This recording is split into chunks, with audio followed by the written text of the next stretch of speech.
United Nations Universal Declaration of Human Rights states that in Article 26, Section 1, that everyone has the right to an education, and education shall be free at least in the elementary and fundamental stages.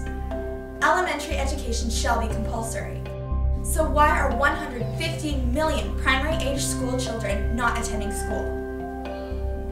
Why are 133 million young people illiterate? Why are millions and millions of children around the globe denied the right to a primary education? The issue is whether or not education is a basic right, and whether or not all children should be able to have an access to primary school education. This is a very complex issue. Obviously, most people would agree that every child should have a right to a primary education. However, it is not as simple as just going to attend school.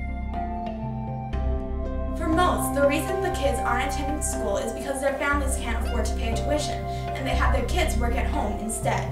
Take Kenya, for example. Primary education was made free and compulsory in January 2003. Education gives youth the skills to read, write, advance to post-secondary institutions, and acquire the skills to succeed in life. However, many parents didn't send their children to school because of the cost of uniforms, or because it was a difficult choice between food and education. Picture this. You are a parent of 6 children living in the rural area of Kenya. Do you pay a fee to let your children receive uniforms and 1 notebook each? Or do you make them stay at home and work in the fields so they can get 2 meals per day as opposed to 1? Is education worth less meals and other necessities?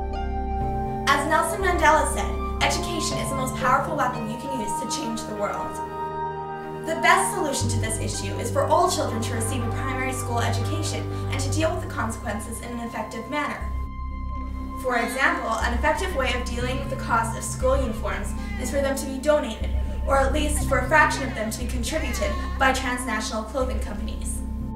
It is another controversial issue that many of these companies violate and exploit the rights of people living in developing countries, many of which where education is hard to receive. It would be an extremely effective advertising and promotional tactic for these companies and would obliterate all claims that they do not treat people of third world countries well. Furthermore, if people in the developed countries would come together to support transnational companies that treat their overseas workers well, those people in developing countries would thrive. Consumers could also boycott companies that violate workers' rights and boycott from those who do not. This would improve the economic situation of those in developing countries and give them enough money to send their children to school. Think about this. An education provides a child in the developing world the skills they need, like reading and writing. Education can't run out or go away as opposed to charity. Education, unlike charity, provides a tool for youth to create a successful and sustainable life. This is evident in situations like Kenya. When education was made free and mandatory, the GDP of the country grew over 1,400% between 2002 and 2008. Deaths per year increased by thousands every 5 years between 1950 and 2000. In 2003, the Liberia government proclaimed that education would be free and mandatory. Deaths per year then decreased by 3,000 in the 2000 to 2005 period from the 1995 to 2000 period. So how can we ensure that education can be provided for all? Well, there are hundreds of ways it can help.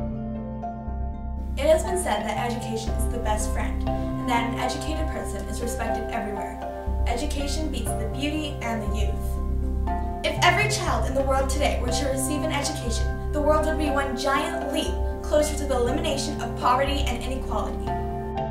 After all, the easiest way to break the cycle of poverty is through education. We could have hundreds of millions of more educated people in the world, with ideas just waiting to break through and solve global issues. The roots of education are bitter, but the fruit is sweet.